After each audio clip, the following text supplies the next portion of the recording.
amiguitos, ¿han escuchado sobre el cuento El gigante egoísta? ¿No? Bueno, no se preocupen, ahora se los vamos a contar. El gigante egoísta. A la salida de la escuela, los niños tenían la costumbre de ir a jugar al jardín del gigante antes de regresar a casa. Un jardín lleno de flores multicolores y con muchos árboles frutales, y donde los pájaros cantaban tan melodiosamente que los niños interrumpían sus juegos para escucharlos. Pero el gigante, que se había ausentado unos años para visitar a su amigo, el ogro de Cornualles, regresó una tarde sin previo aviso y ahuyentó a todos los niños de su jardín, muy enfadado porque se habían entrado sin invitación. Como era tan egoísta y solo quería el jardín para él, construyó un alto muro alrededor de su propiedad y colgó el siguiente cartel: prohibido el ingreso. Los pobres niños tuvieron que jugar en la carretera, pero era un lugar feo y lleno de piedras y no les gustaba. Tras el invierno, al llegar la primavera, en todas partes florecieron las plantas y los pájaros regresaron con sus alegres trinos, menos el jardín del gigante egoísta, donde las plantas, sin la presencia de niños, se olvidaron de reverdecer. El hielo y la nieve estaban muy a gusto, y el viento del norte y el granizo decidieron también instalarse en aquel pequeño paraíso del mal tiempo, para sorpresa del gigante, que no entendía cómo era posible que la primavera se hubiera olvidado de su propiedad, mientras que reinaba en el resto de jardines. Pasó el verano y llegó el otoño. En todas partes los árboles ofrecían sus frutos dorados, pero en el jardín del gigante egoísta continuaba reinando el invierno sin interrupción, para regocijo de la intemperie y gran extrañeza del gigante. Una mañana, todavía acostado en su cama, pero ya despierto, oyó el gigante una música deliciosa. ¿Eran los músicos del rey que pasaban por allí? Se acercó a su ventana y vio que era un ruiseñor, quien entonaba una dulce melodía. Como no había oído a un pájaro en mucho tiempo, su música le pareció celestial. Vio entonces cómo dejaba de caer el granizo y cómo el viento se alejaba rugiendo hasta sus lejanos dominios del norte.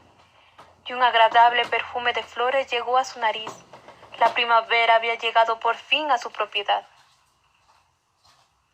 No se había equivocado el gigante. Eso había sido posible porque los niños habían entrado a su jardín a través de una brecha en el muro, subiéndose en las ramas de los árboles. La alegría reinaba por doquier en un jardín esplendoroso, lleno de flores y de pájaros cantores. Por doquier no, el gigante vio extrañado cómo en un rincón del jardín aún reinaba el invierno. Un niño muy pequeño se quería subir a las ramas bajas de un árbol, todavía cubierto de hielo y nieve, pero no lo conseguía, aunque las ramas se mecían con el viento del norte, intentando acercarse al niño para que se subiera más fácilmente. El gigante se conmovió ante el llanto de aquel pequeñín y corrió para ayudarlo a subirse en la rama más baja. Enseguida retrocedió el hielo y el árbol floreció, y el pequeño agradecido rodeó con sus bracitos el cuello del gigante y lo besó tiernamente. El gigante se dio cuenta entonces de lo egoísta que había sido. Cogió un gran martillo y lo derribó el muro para que todos los niños disfrutaran de su jardín sin barreras. Y aunque al principio se espantaron por la temible figura del gigante, los niños regresaron poco a poco a jugar al maravilloso parque. Los vecinos del gigante no daban crédito a su cambio de actitud al verlo jugar con los pequeños, pero nada más cierto que su sincero arrepentimiento. Cuando los niños se marcharon finalmente a sus casas, quiso el gigante despedirse del niño más pequeño, su preferido. Pero nadie sabía quién era, ni dónde vivía, y aunque los niños volvieron a jugar todos los días al jardín, el gigante vio con honda pena que el niño querubín había desaparecido por completo. Al paso de los años, el gigante envejeció, pero siguió disfrutando de la compañía de los más pequeños del lugar. Eran su alegría. Y ya no detestaba el invierno, porque sabía que el invierno no era sino el sueño de la primavera.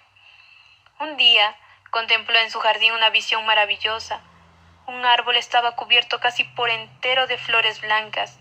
De sus ramas doradas colgaban frutos de plata, y al pie del árbol estaba de nuevo el pequeñuelo a quien tanto quería y que no había podido olvidar con el transcurrir del tiempo.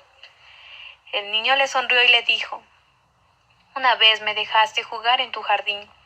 Hoy vendrás conmigo a mi jardín, que es el paraíso». Aquella tarde, cuando los niños llegaron al jardín, se dieron cuenta que el gigante había pasado a mejor vida.